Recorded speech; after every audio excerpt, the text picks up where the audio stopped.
Oi pessoal, tudo bem com vocês? Quero compartilhar minha reflexão do dia com vocês. Uma palavra que eu espero que fortaleça a sua fé, que te aproxime mais de Deus e que reacenda a chama dentro de você, para que você possa voltar para próximo de Deus e possa trazer mais pessoas para Cristo. Vou ler para vocês a segunda carta de Paulo aos Coríntios, capítulo 4, do versículo 1 ao 10, que diz assim: Por isso, tendo este mistério, segundo a misericórdia que nos foi dada, não desanimamos.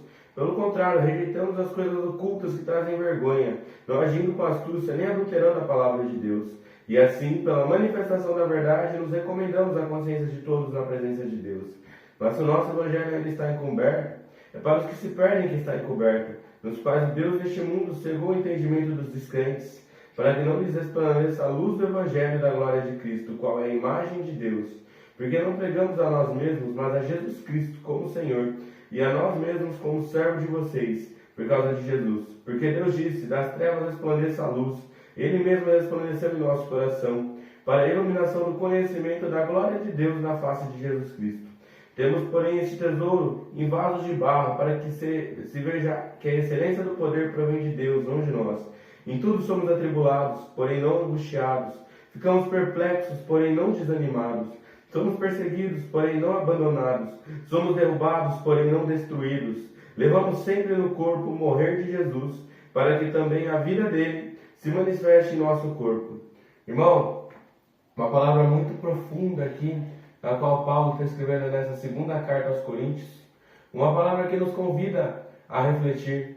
Eu acho interessante que, se a gente pegar e ver ao longo do ministério de Paulo, principalmente no livro de Atos, irmão, a gente vai ver que constantemente Paulo, ele se lembrava do porquê que ele serve a Deus. E aqui, de certa forma, ele também está lembrando do porquê que ele serve a Deus. Porque quando nós lembramos, irmão, do porquê que nós servimos a Cristo, porque nós seguimos a esse Jesus que pagou o preço dos nossos pecados, que nos salvou, e que por meio do sacrifício dele, eu e você temos a salvação, temos acesso à vida eterna. E isso já é o suficiente para nos motivar para pregar Cristo, para falar de Jesus às pessoas, para poder levar as boas novas do Evangelho, a salvação para mais pessoas. Porque Paulo, ele se lembrava dessas coisas e isso fortalecia para que mesmo no meio de tribulações, mesmo em momentos de dificuldade, mesmo em momentos inimagináveis, ele não se sentisse abandonado, ele não desanimasse, ele não abandonasse o verdadeiro Evangelho por um falso Evangelho, por um Evangelho que às vezes massageia o ego, e que afasta do verdadeiro Cristo, afasta da verdade de Jesus e coloca a verdade do homem e não a verdade de Deus. Irmão, hoje talvez você esteja se afastando de Deus. Talvez você ache que não está se afastando, mas você está sendo conduzido para um falso ensino, por falsos mestres, para um falso evangelho que tem se popularizado. Ou talvez você tenha se afastado da igreja. Talvez você esteja longe da igreja, longe de Deus. Talvez você esteja numa situação que você acha que não tem como voltar. Irmão, lembre-se do porquê Deus fez isso por você. Lembre-se, irmão, do sacrifício de Cristo. Lembre-se de tudo que Ele fez. Lembre-se de tudo que Ele faz, irmão.